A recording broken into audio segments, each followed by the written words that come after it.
I heard the scratching again last night. 3:17 a.m. Same time as always. You'd think after 3 weeks of this I'd be used to it by now. You'd be wrong. Every single night my heart still pounds like I'm 20 years old again running from something I can't see. But I'm not 20. I'm 63.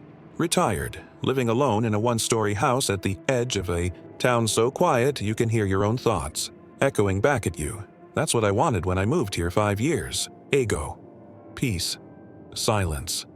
A place where nobody bothers you and you don't bother anyone else. I got exactly what I asked for. Maybe too much of it. The scratching started 3 weeks ago, October 2nd. I remember the date because it was the night after I finally finished unpacking the last box in my garage. Took me 5 years to get around to it. Inside were old photo albums, my ex-wife's things I never had the heart to throw away, some tools I'd forgotten I owned. I stayed up late sorting through it all, memories flooding back with every item I pulled out. Went to bed around 2 a.m., exhausted, ready to sleep until noon. 3:17 a.m., I woke up to scratching. At first, I thought it was a branch against the window. We get wind here sometimes, especially in fall. The kind that makes the whole house creak and groan like it's trying to tell you something. But when I opened my eyes and listened, really listened, I realized the scratching wasn't coming from the window. It was coming from the walls. Not outside the walls. Inside them. I lay there in the dark, sheets pulled up to my chin like some scared kid listening to that sound. Scratch, scratch, scratch. Pause. Scratch, scratch, scratch. It moved, started near the headboard of my bed, traveled along the wall toward the door, then stopped. Just stopped. No sound after that. Nothing. I waited maybe 20 minutes before I finally got up and turned on every light in the house. Checked every room, every closet, even looked in the attic. Nothing. No signs of mice, no holes in the walls, no evidence of anything at all. I convinced myself I'd dreamed it. Went back to bed, slept fine the rest of the night. The next night, 3:17 a.m., it happened again. This time, I was ready. I'd left my bedroom light on, kept a flashlight on my nightstand. The moment I heard that first scratch, I was up, flashlight in hand, pressing my ear against the wall. The sound was clearer now. Deliberate. Not frantic like an animal would be. Slow, methodical, like fingernails dragging across drywall from the inside. I followed it. Down the wall, around the corner, into the hallway. It stopped at the front door. I stood there in my boxer shorts and t-shirt, flashlight shaking in my hand, staring at that door. The scratching had stopped, but I could feel something on the other side. You know that feeling when someone's watching you? When every hair on your body stands up and your brain screams that you're not alone? That's what I felt standing in my hallway at 3 in the morning. I didn't open the door. Couldn't make myself do it. Instead, I checked the peephole. Nothing but darkness outside. No movement, no shapes, nothing. I pressed my ear against the door and listened. Silence. Complete and total silence. Not even the wind. I went back to bed, but I didn't sleep. Just lay there until sunrise, waiting for it to happen again. It didn't. Not that night anyway. I spent the next day trying to rationalize it. Old house settling. Temperature changes. Maybe some kind of insect infestation I couldn't see. I called a pest control company, had them come out and inspect every inch of the place. They found nothing. Guy told me the house was clean, no signs of termites, carpenter ants, nothing. He looked at me like I was wasting his time. Maybe I was. That night I set up my phone to record audio while I slept. Figured if I captured the sound, I could prove to myself I wasn't losing my mind. I placed the phone on my nightstand, hit record, and tried to sleep. Kept one eye open, waiting. 3:17 a.m., right on schedule. The scratching started near the window this time. I grabbed my phone and followed the sound, recording everything. It moved through the walls again, same path as before. Bedroom wall, down the hallway, stopping at the front door. This time, though, something was different. This time, I heard breathing. Not heavy breathing. Not the kind you hear in horror movies where the killer's standing right behind you.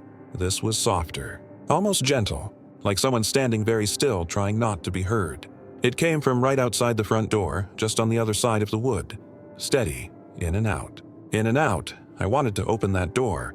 Part of me needed to know what was out there. But a bigger part of me, the part that's kept me alive this long, told me to stay exactly where I was. So I stood there, phone in hand, recording the sound of something breathing on my front porch in the middle of the night. After a few minutes, the breathing stopped. Footsteps. slow, deliberate footsteps moving away from the door, across the porch, down the steps. Then nothing. I waited until sunrise to check the recording, sat at my kitchen table with a cup of coffee that had gone cold, pressed play, and listened. The scratching was there, clear as day. You could hear it moving through the walls, exactly as I remembered. Then came the breathing, and the footsteps. But there was something else, something I hadn't heard in the moment. Right before the footsteps, there was a whisper. I played it back 3 times to make sure I wasn't imagining it. It was faint, barely audible, but it was there. A single word, spoken so quietly I had to turn the volume all the way up to catch it. Henry. My name. Something outside my door had whispered my name. I should have called the police right then. That's what any sane person would do. Someone stalking you, whispering your name outside your door at 3 in the morning. You call the cops. But what would I tell them? That I heard scratching in my walls and someone breathing on my porch? That a voice whispered my name and then disappeared? They'd think I was some paranoid old man losing his grip on reality. Hell, maybe I was, so I didn't call anyone. Instead, I did what any other stubborn 63-year-old would do. I decided to catch whoever was doing this myself. I spent that entire day preparing. Went to the hardware store and bought motion sensor lights for the porch. Installed a deadbolt on the front door, even though I'd never felt the need for one before. Set up my laptop to record video of the front porch through the window. Charged my old baseball bat I kept in the closet and left it leaning against my bedroom wall. If someone wanted to play games, I'd be ready. That night, I didn't even try to sleep. Sat in my living room chair with all the lights off, baseball bat across my lap, eyes fixed on the front door. Waited for 3:17 a.m. The scratching started right on time. But this time, it was different. Louder, more aggressive. It didn't start in the bedroom. It started right there in the living room wall, maybe 5 feet from where I was sitting. Scratch, scratch, scratch. Moving faster now. Circling the room. Behind me, to my left. Above me in the ceiling. All around me. I gripped the bat tighter, heart hammering in my chest. The motion lights outside hadn't triggered. Nothing on the porch. Whatever was making that sound was inside the walls, surrounding me. Then it stopped. Everything went quiet. I sat there in the darkness, barely breathing, waiting for something to happen. That's when I heard the voice again. Not outside this time. Inside the house. Henry. It came from the hallway. Same whisper as the recording, but clearer now. Closer. I stood up, bat raised, every muscle in my body tensed. The hallway was dark. I turned off all the lights, thinking it would help me see outside better. Now I couldn't see anything. Couldn't tell if someone was standing there in the shadows or if my mind was playing tricks on me. Who's there? My voice came out shakier than I wanted it to. Silence. I reached for the light switch on the wall, flipped it on. The hallway flooded with light. Empty. Completely empty. No one there. No signs anyone had been there. Just my empty hallway leading to my empty bedroom. I checked every room again. Closets, bathroom, under the bed, inside the shower. Nothing. The house was empty except for me. But I'd heard it. Clear as day. Someone had whispered my name from inside my house. I went back to the living room, checked the laptop recording the front porch, scrubbed through the footage. Nothing. No movement outside. No one approaching the house. The motion lights never triggered because nothing had been there to trigger them. I didn't sleep that night. Didn't even try. Just sat in that chair until the sun came up. Bat in my lap, watching the shadows in my house shift with the morning light. I was exhausted, terrified, and completely alone. The next few nights followed the same pattern. 3:17 a.m., scratching in the walls. My name whispered from somewhere in the house. I'd search every room and find nothing. The recordings showed nothing. The motion lights stayed dark. Whatever was happening, it was happening only to me. I started sleeping during the day. Figured if I was asleep when 3:17 a.m. rolled around, maybe it would stop. It didn't. I'd wake up at exactly that time even with blackout curtains and earplugs to the sound of scratching. It didn't matter if I was asleep or awake. It came for me anyway. By the end of the first week, I'd stopped eating properly. Couldn't keep anything down. My hands shook constantly. Every shadow looked like a person. Every creak in the house made me jump. I was falling apart, and whatever was doing this knew it. That's when I started noticing the marks, small scratches on my bedroom wall. I'd walked past them a dozen times before I finally saw them. 4 parallel lines, like fingernail marks, dragged through the paint down to the drywall beneath. I ran my fingers over them. Fresh. They hadn't been there before. I checked the other walls. More marks. In the hallway. near the front door, in the kitchen. Everywhere the scratching had traveled, it left behind evidence. But here's the thing that made my blood run cold. The marks were on the inside of the walls, not outside where someone could reach. Inside. As if something had been crawling through the space between the drywall and the exterior walls, clawing its way through my house. I called a contractor, told him I needed to open up the walls, check for damage. He thought I was crazy but agreed to come out. We started in the bedroom, cutting a hole in the drywall where the scratches were deepest. He pulled back the section and we looked inside. Nothing, just insulation and empty space. No signs of animals, no damage, no explanation for the marks. We cut open 3 more sections. Same thing, empty. The contractor packed up his tools and left, probably thinking I was some lonely old man inventing problems for human contact. He charged me $400 for the privilege of proving I was insane. That night, I didn't wait in the living room. I went straight to bed, exhausted from the contractor work, too tired to care anymore. If something wanted to get me, let it come. I was done fighting. 3:17 a.m. I opened my eyes before the scratching even started. Knew it was coming. Could feel it in the air, like the pressure drop before a storm. Then it began.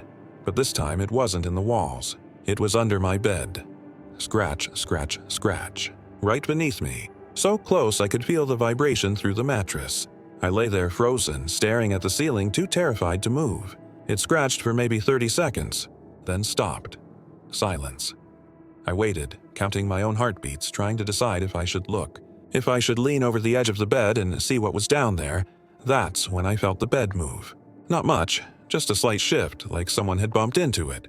Then another, like something was crawling out from underneath. I couldn't help it.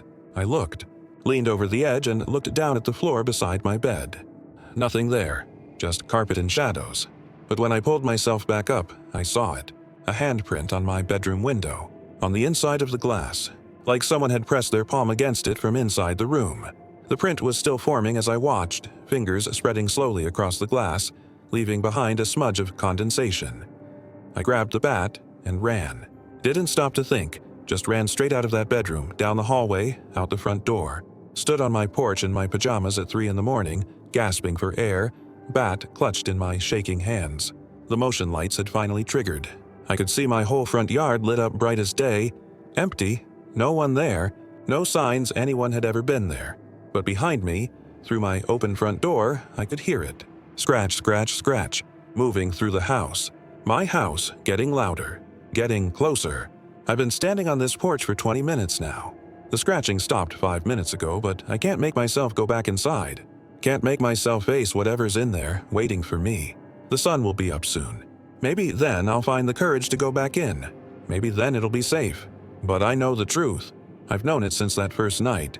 Whatever is in my house isn't leaving, and 3:17 a.m. will come again. It always does.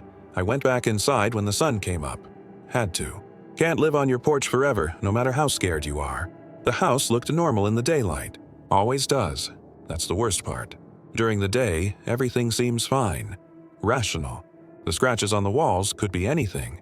The handprint on the window could have been mine from weeks ago. In the sunlight, it's easy to convince yourself you're imagining things, but I wasn't imagining it. I know what I heard. What I saw, I made coffee. Sat at my kitchen table and tried to think logically about the situation. I'm not a superstitious man, never have been. Grew up in a practical household where ghosts and monsters were just stories to scare children. My father was a mechanic, my mother was a nurse. They taught me that everything has an explanation. Everything can be understood if you look at it the right way. So I tried to understand this. Someone was messing with me. That was the only logical explanation. Some kid from town playing an elaborate prank. Or maybe someone I'd wronged in the past, coming back for revenge. I'd worked as an insurance adjuster for 35 years. Denied plenty of claims, made plenty of people angry. Maybe one of them tracked me down, found out where I lived, decided to make my life hell. The more I thought about it, the more sense it made. The scratching could be done with tools through some hidden access point I hadn't found. The breathing and whispers could be recordings played through speakers I hadn't noticed. The handprint on the window? Someone had been in my house. Had to be. They'd gotten in somehow, pressed their hand against the glass, and left before I could catch them. I spent that entire day searching for evidence. Checked every window and door for signs of forced entry. Examined the walls for hidden speakers or holes someone could use to create sounds. Went through my phone records and emails looking for anything suspicious. Came up with nothing. No evidence of a break-in. No hidden devices. No threatening messages. Just a quiet house and an exhausted old man who hadn't slept properly in 2 weeks. That evening, I called my daughter, Emily. She lives 3 states away with her husband and 2 kids. We talk maybe once a month. I hadn't told her about any of this. Didn't want to worry her, but I needed to hear a familiar voice. Needed to feel connected to something normal. "Dad? Everything okay?" She sounded surprised I was calling. "Yeah, sweetheart. Just wanted to check in. See how the kids are doing." We talked for 20 minutes. She told me about her son's soccer games, her daughter's school play, her husband's promotion at work. Normal things. Family things. I listened and felt some of the tension drain from my body. This was real. This conversation, my daughter's voice, her life continuing on 3 states away, this was real. Whatever was happening in my house was just a problem to be solved. Nothing more. "You sound tired, Dad. You sleeping okay?" "Fine. Just been working on some house projects. Keeps me busy. You should come visit sometime. The kids ask about you." "I will, soon." We said our goodbyes and I hung up feeling better. Almost normal. I made myself dinner, watched the news, did the dishes, went through the motions of a regular evening. When 9 p.m. rolled around, I went to bed. Not because I was tired, but because I wanted to face whatever was coming. Wanted to prove to myself I could handle it. I set my alarm for 3:15 a.m., figured I'd be awake and ready this time. No more surprises. I'd catch whoever was doing this in the act. The alarm went off right on schedule. I silenced it immediately, sat up in bed, and waited. 2 minutes until 3:17. I turned on my bedside lamp, grabbed my phone to record, and listened. 1 minute, 30 seconds, 10 seconds, 3:17 a.m. Nothing happened. No scratching, no whispers, just silence. I sat there for 5 minutes, then 10, then 20. Nothing. The house was completely quiet. Maybe it was over. Maybe whoever was doing this had gotten bored and moved on. Maybe, knock, knock, knock. 3 sharp raps on my front door. I froze. Nobody knocks on your door at 3:30 in the morning. Not neighbors, not friends, not anyone with good intentions. I grabbed the baseball bat from beside my bed and moved slowly through the dark house toward the door. The porch light was on, motion sensors still working from earlier. I could see through the peephole. Nobody there. Just my empty porch lit up in yellow light. Knock, knock, knock. 3 more raps, harder this time. But I was looking through the peephole, watching the door. Nothing was touching it. No hand, no person. Just empty air and the sound of knocking that had no source. I stepped back from the door, heart hammering, bat raised. This wasn't a recording. This wasn't someone hiding. This was something else. Something I couldn't explain with logic or reason. Knock, knock, knock. Again, and again, and again. The knocking came faster, more insistent. The door rattled in its frame. The new deadbolt I'd installed held firm, but the knocking didn't stop. It went on for minutes, echoing through my empty house, while I stood in the hallway holding a baseball bat like it would do any good against whatever was out there. Then it stopped. The silence that followed was worse than the knocking. I pressed my ear against the door and listened. Nothing. No breathing this time. No footsteps walking away. Just the kind of silence that feels heavy. Waiting. I don't know how long I stood there. Could have been minutes or hours. Time stopped meaning anything. Eventually, I went back to bed. Didn't sleep. Just lay there staring at the ceiling, counting down the hours until sunrise. The next morning, I checked the recording on my phone. The knocking was there, clear and loud. But there was something else in the audio I hadn't noticed at the time.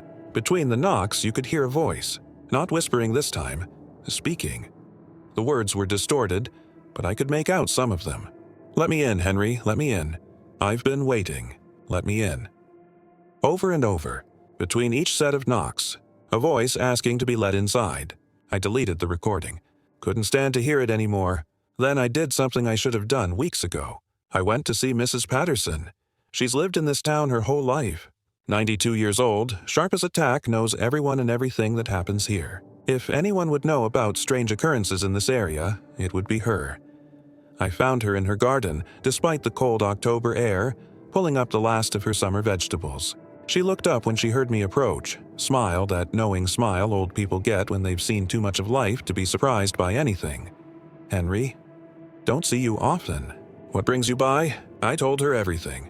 The scratching, the whispers, the knocking, the recording with my name, the handprint on the window. I expected her to laugh or tell me I was losing my mind. Instead, she nodded slowly, like I'd just confirmed something she already knew. "You're in the Miller house, aren't you? The one story at the edge of town?" "Yeah, have been for 5 years." "Why?"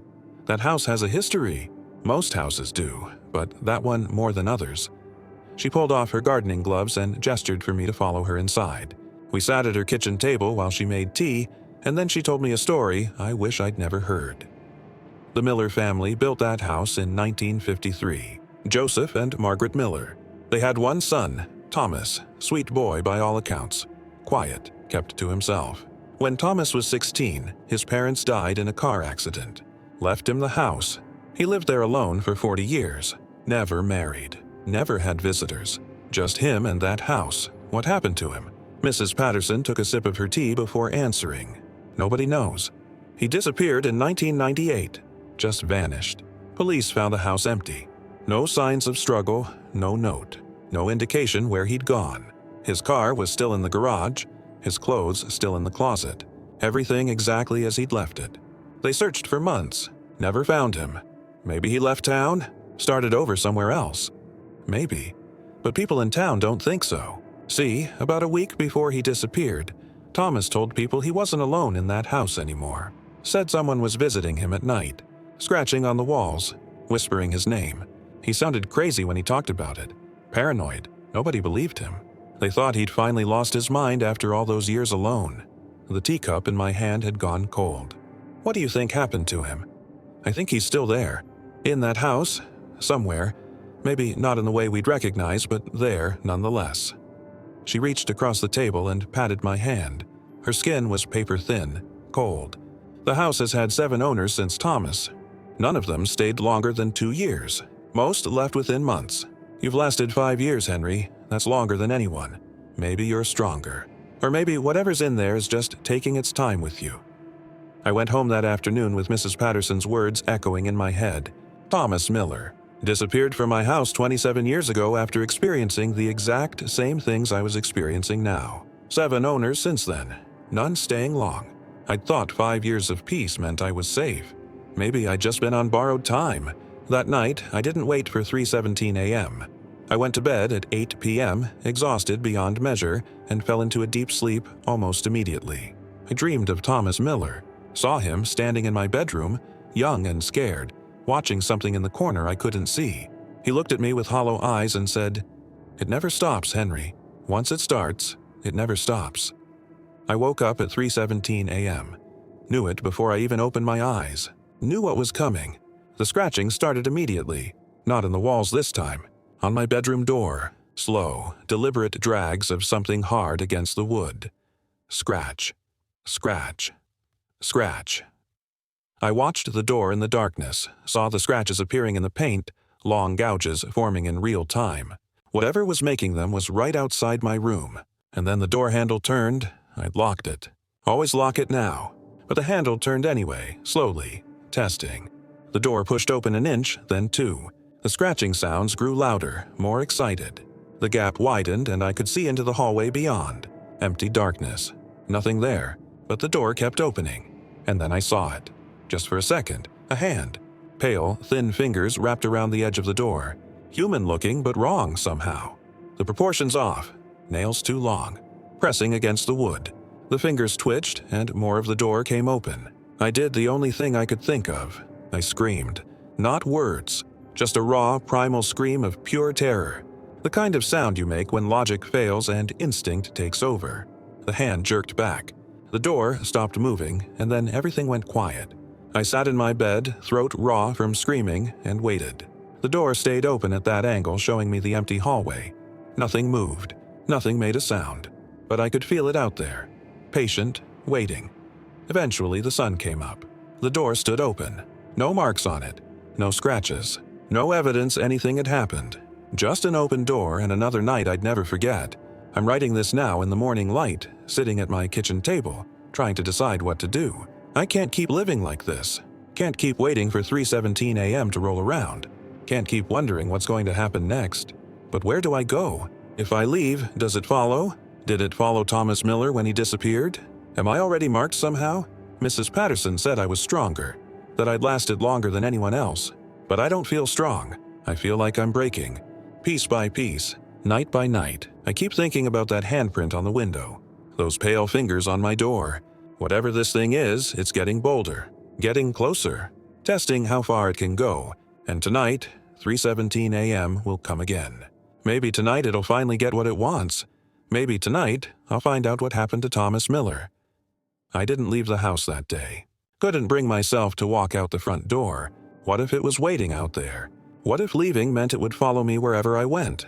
At least here, in this house, I knew the pattern. 3:17 a.m. every night. Predictable in its horror. I spent the afternoon trying to research. Pulled out my laptop and searched for information about Thomas Miller. Found an old newspaper article from 1998. Local man reported missing. Age 56. Last seen at the grocery store on October 15th. His photo showed a thin man with graying hair and tired eyes. He looked haunted even in the picture, like he knew something was coming. The article mentioned he'd been acting strangely in the weeks before his disappearance. Talking to himself, jumping at shadows. The police had ruled out foul play. No evidence of a struggle. No signs anyone else had been in the house. He'd simply vanished. Just like the other owners before him probably vanished too. 7 of them, Mrs. Patterson had said. I tried to find information about the others, but came up empty. Either they'd left no trace, or nobody had thought to document their departures. People move all the time. Nobody questions it. But what if they didn't move? What if they ended up like Thomas? I closed the laptop. This wasn't helping. Research wouldn't solve my problem. Logic wouldn't save me. I was dealing with something that didn't follow the rules of the world I understood. Around 4 p.m., my phone rang. Emily. She never called twice in 2 days. Dad? You okay? You sounded weird yesterday. I'm fine, honey. Just tired. Are you sure? Because Sarah had this dream last night. She woke up crying, saying something bad was happening to Grandpa Henry. You know how she gets those feelings sometimes. My granddaughter, 8 years old, sweet kid. Sometimes she knew things she shouldn't know. Said things that made no sense until later when they came true. Emily called it intuition. I didn't have a name for it. I'm okay. Tell Sarah not to worry. I'm just working on the house. It's loud sometimes. Maybe she picked up on that. Dad, Emily's voice got serious. The tone she used when she knew I was lying. What's really going on? I almost told her, almost explained everything. The scratching, the whispers, the hand on my door. But what would she do? Drive 3 states to check on me? Bring her family into this nightmare? No, I wouldn't do that to her. Nothing, sweetheart. I promise. Just lonely old man problems. Tell the kids I love them. We hung up, and I felt worse than before. I was lying to my daughter, hiding from something I couldn't explain, trapped in a house that wanted something from me. The sun set around 6:30. I watched it through the kitchen window. Orange light fading to purple, then dark blue, then black. Night came, and with it, the dread. That heavy, sick feeling in your stomach when you know something bad is coming and can't stop it. I made dinner, but couldn't eat. The food tasted like cardboard. My hands shook too much to hold the fork properly. I gave up, dumped it in the trash, and sat in the living room with all the lights on. Every single light in the house blazing. If darkness helped it move, then I'd give it no darkness. 8 p.m., 9 p.m., 10 p.m. I watched the clock like it was a countdown to execution. My eyes felt heavy, but I wouldn't let myself sleep. Not tonight. Tonight I'd stay awake. Face whatever was coming head on. Maybe if I confronted it, showed no fear, it would leave me alone. Maybe that's what Thomas Miller did wrong. Maybe he ran and running made it worse. 11 p.m., midnight. The hours crawled by. My body ached from tension. Every muscle tight. Every nerve on fire. I kept the baseball bat across my lap. Checked the front door lock every 15 minutes. Walked through each room, making sure windows were closed, curtains drawn. 1 a.m. 2 a.m.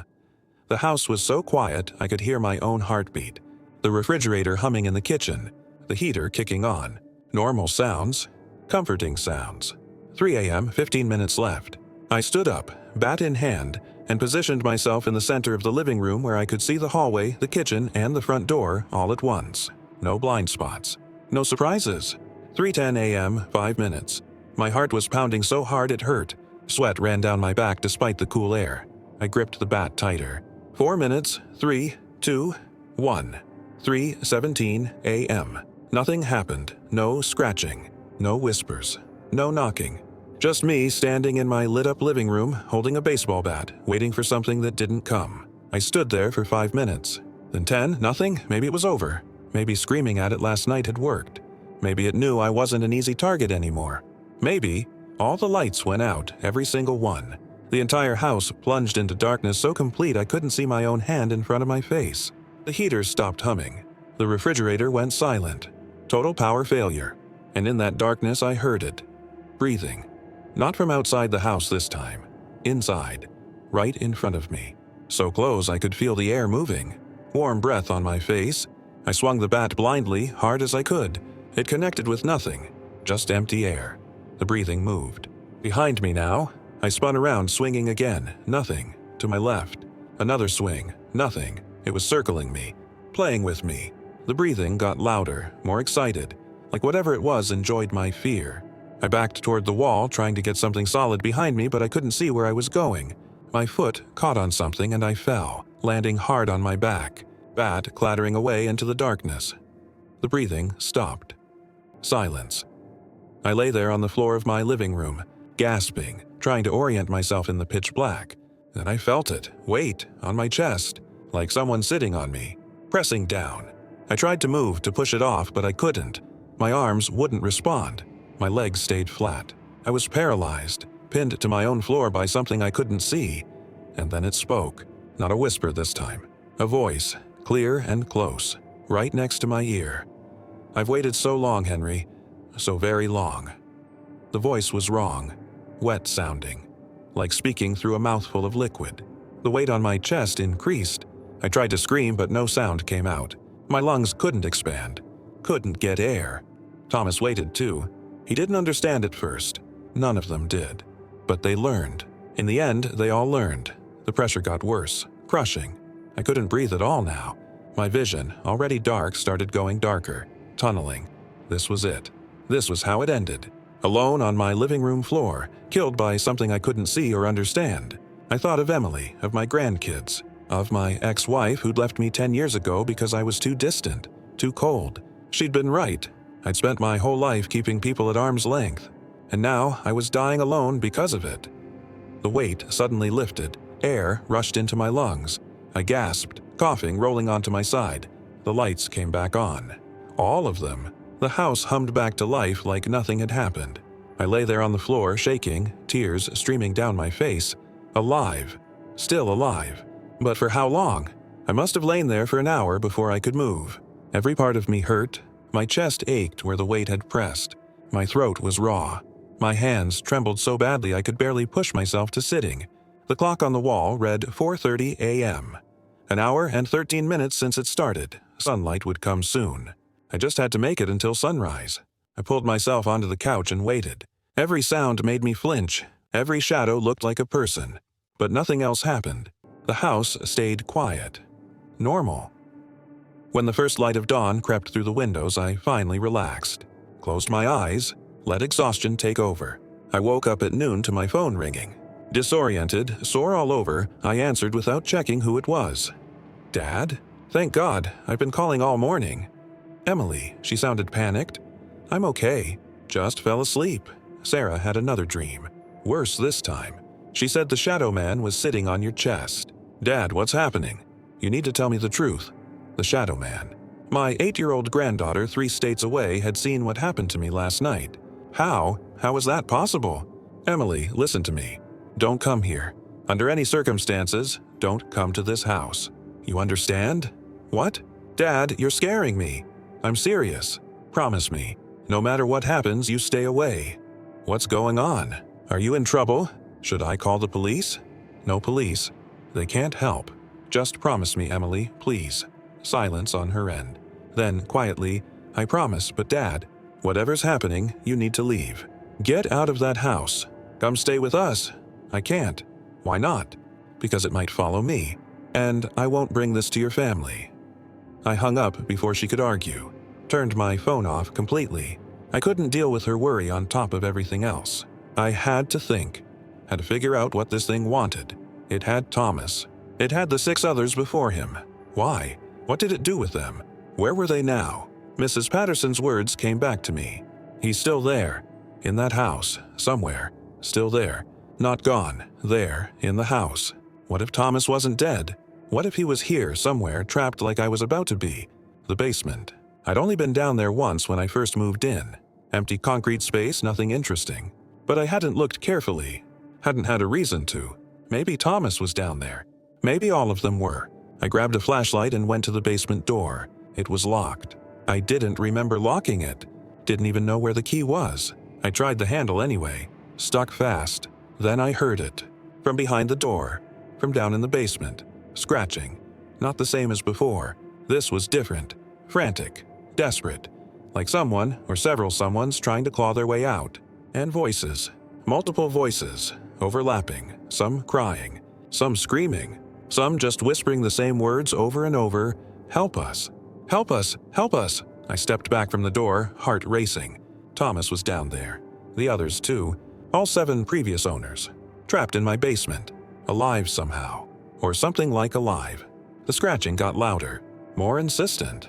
The door rattled in its frame. They wanted out. Or maybe they wanted me to come down there. Join them. "I'm sorry," I whispered. "I can't help you." The scratching stopped. The voices fell silent.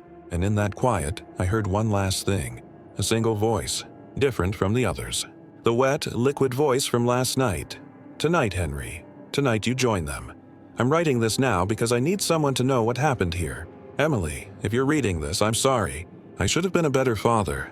Should have told you I loved you more. Should have been there for you instead of always working. Always distant. You deserved better." Sarah was right about her dreams. She always was. There is a shadow man. And tonight, at 3:17 a.m., he's coming for me. I don't know if I can stop him. Don't know if I even want to try anymore. I'm tired. So tired of being scared. So tired of fighting. Maybe it's easier to just let it happen. Let it take me wherever it took the others. But I'm going to try. One last time. I'm going to try to survive this night. For you. For the grandkids. For everyone who thought I was too cold to care about anything. I'm going to prove them wrong. The sun's setting now. 2 hours until dark. 6 hours until 3:17 a.m. 6 hours to prepare for whatever's coming. I won't be writing after this. Whatever happens tonight, happens. If I make it through, I'll call you in the morning. If you don't hear from me by noon tomorrow, don't come looking. Just know that I loved you. Always did. Even when I didn't show it. And stay away from this house. This is it. The last entry. I don't know what else to write. The house feels different tonight. Heavier. Like the air itself is pressing down on me. It knows this is the end. I know it too. 3:17 a.m. is 6 hours away, and I've made my decision. I'm not running. Not this time. I'm going to face whatever comes through that door, down those stairs, from inside those walls. And maybe, if I'm lucky, I'll survive. Or maybe I'll end up in the basement with the others, scratching and screaming and begging for help that never comes. I spent the afternoon preparing. Went through every room and wrote Emily's name on pieces of paper. Her name, her kids' names, my ex-wife's name. Everyone I ever cared about. Taped them to the walls, doors, windows. A reminder of why I'm fighting. Of what I have to live for. If this thing feeds on isolation, on loneliness, then I'll surround myself with the people who matter. Even if they're just names on paper. I called Mrs. Patterson. She answered on the 3rd ring. "Henry, I wondered if I'd hear from you again. Tonight's the night. I can feel it. I need to know something. All those other owners, did any of them fight back? Did any of them try?" Long pause. Then Thomas did. The night before he disappeared, he told me he was going to confront it. Said he was tired of being afraid. That's the last conversation we ever had. And he lost. He vanished. Whether that's losing or something else, I don't know. What do you think it wants? Honestly, I think it's lonely. I think it's been in that house for a very long time, longer than any of us, and it wants company. The kind of company that can never leave. Like the others in the basement. She didn't ask how I knew about them. Just said, yes, like them. How do I stop it? You can't, Henry. Nobody can. All you can do is decide how you want to face it, with fear or with acceptance. We hung up after that. Her words echoed in my head. Acceptance. Like I should just give up, let it take me. But I've never been good at accepting things. Always fought against the current. Maybe that's why I'm still here when the others aren't. Or maybe it just means I suffer longer. 9 p.m. now. The sun's been down for hours. Every light in the house is on again. Last time that didn't help, but it makes me feel better. Gives the illusion of safety. I've got the baseball bat, even though I know it's useless. I've got my phone fully charged, recording everything. And I've got the names on the walls. My armor made of love and memory. The house is so quiet. Too quiet. Usually I can hear the heater, the refrigerator, the normal sounds of a building settling. Tonight there's nothing. Like the house is holding its breath. Waiting. 10 p.m. I make coffee. Won't help me stay awake. Adrenaline's doing that job just fine. But it gives me something to do. Something normal. The mug says "World's Best Dad" on it. Emily gave it to me 20 years ago. I'd forgotten I had it. Seeing it now makes my chest tight. I was never the world's best dad. Not even close. But she thought I was once. Back when she was small and didn't know any better. 11 p.m. I check the basement door. Still locked. No sounds coming from behind it. The voices have gone quiet. Maybe they're waiting too. Maybe they know what's about to happen. I press my hand against the door and whisper, "I'm sorry I can't help you. I'm sorry you're trapped. But I'm not joining you. Not tonight," no response. Just cold wood under my palm. Midnight, halfway there. My hands are shaking again. Can't stop them. I pace through the house, touching the names on the walls. Emily, Sarah, Jacob, Margaret, every person who mattered. I'm doing this for them. Have to remember that. 1 a.m., the temperature drops. I can see my breath suddenly, white clouds in the bright light. The heater's running, but it doesn't matter. The cold is coming from inside the house itself. From the walls. From the floors. From whatever lives here with me. 2 a.m. 1 hour and 17 minutes. The scratching starts early. Not on the walls this time. On every surface. The floors, the ceiling, the furniture, all around me. Surrounding me. Like the entire house has come alive and it's clawing its way toward me. I stand in the center of the living room, bat raised, turning in circles. The sound is deafening. Scratch, scratch, scratch from every direction. Then it stops. 2:30 a.m., 47 minutes. The lights start flickering. Not going out completely, just wavering. Dim, bright, dim, bright. In the moments of dimness, I see shapes in the corners. Human-shaped, but wrong. Too tall, too thin. They vanish when the light comes back, but I know they're still there. Watching. Waiting. 3 a.m. 17 minutes. The phone rings. My landline, which I never use. Haven't given the number to anyone. It rings and rings, echoing through the house. I don't answer. After 10 rings, it stops. Then my cell phone buzzes. A text message from a number I don't recognize. Just 2 words. Almost time. 3:10 a.m. 7 minutes. The scratching in the walls gets louder. More frantic. The voices from the basement start up again. Screaming now. Warning me. Begging me to run. The temperature drops even further. My breath comes out in thick clouds. Frost forms on the windows, on the walls, on the names I wrote. Ice crystals spreading across Emily's name, Sarah's name, covering them up, erasing them. 3:15 a.m., 2 minutes. Everything stops. Complete silence. The scratching, the screaming, everything. The house goes still. The lights steady. The temperature, it's hard to describe. Not cold anymore, not warm. Like temperature has stopped existing. Like I'm in a space between spaces. I grip the bat so tight my knuckles are white. Heart pounding so hard it hurts. Every sense on high alert. 1 minute. 30 seconds. 10. 3:17 a.m. The front door opens. I didn't hear it unlock. Didn't hear the knob turn. It just opened. Slow and smooth, swinging inward. Showing me the darkness outside. Not regular darkness. This is absolute, a void. Like looking into nothing. And from that darkness, it steps inside. I can't describe what I'm seeing. My brain can't process it. The shape is wrong. Sometimes it looks human. Tall, thin, pale. Sometimes it's just a shadow. Sometimes it's both at once, flickering between states. But the eyes. God, the eyes. Black and deep and endless. Looking at me like I'm already gone. already part of whatever collection it keeps in the basement. "Hello, Henry." That wet, liquid voice, coming from everywhere and nowhere. "Time to come home." "This is my home," I say. My voice doesn't shake. "Good. You're not welcome here." It laughs. The sound is terrible, like grinding bones. "I've been here longer than you, longer than anyone. This was my home before the Millers built their house, before the town existed, before humans walked this land. You're the intruder, Henry. You've always been the intruder." It moves closer, gliding across my living room floor without walking. The shadows around it pulse and writhe like living things. "I gave you time. Let you settle in. Let you feel safe. That's what I do. I let them build their lives here thinking they're home, and then I remind them. I show them the truth. This place is mine, and everyone who stays here becomes mine too. The others in the basement are happy. They have each other now. No more loneliness. No more isolation. That's what humans fear most, isn't it? Being alone? I save them from that. Give them eternal company. It's right in front of me now, so close I can smell it.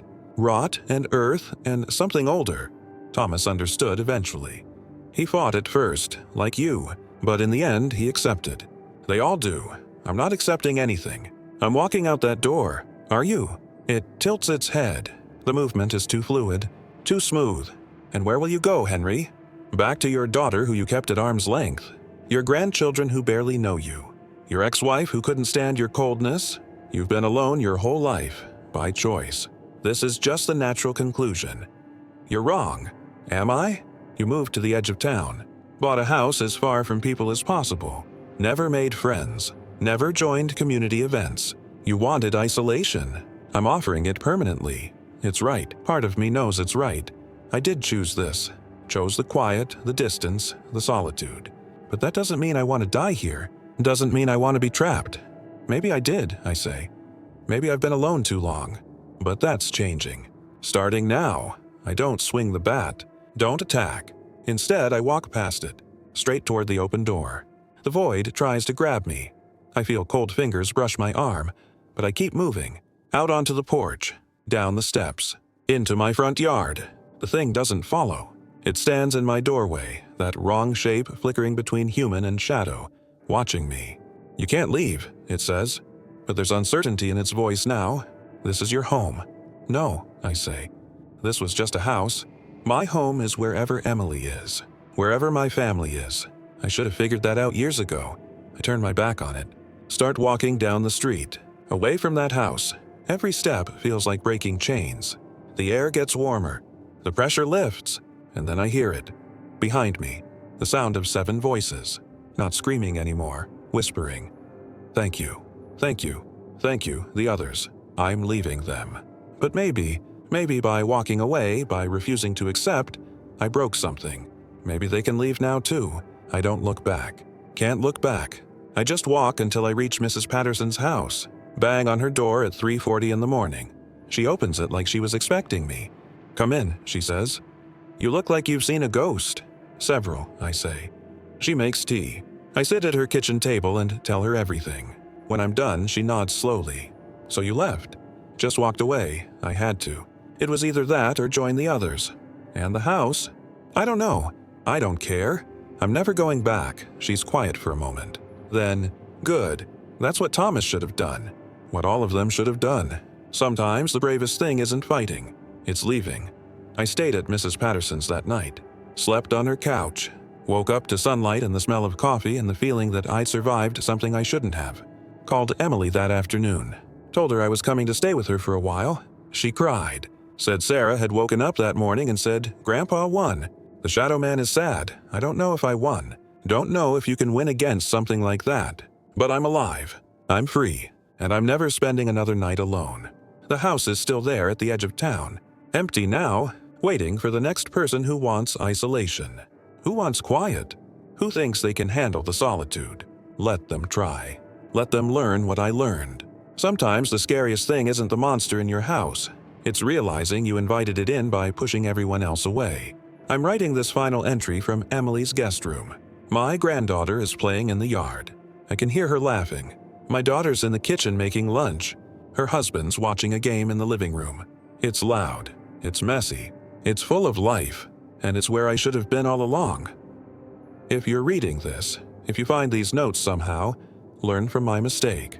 Don't wait until something forces you out of isolation. Don't wait until 3:17 a.m. comes for you. Choose connection. Choose family. Choose life before something else makes that choice for you. The house is still there. The shadow man is still there. Still waiting. Still patient. But he's waiting for someone else now. Not me. Never again.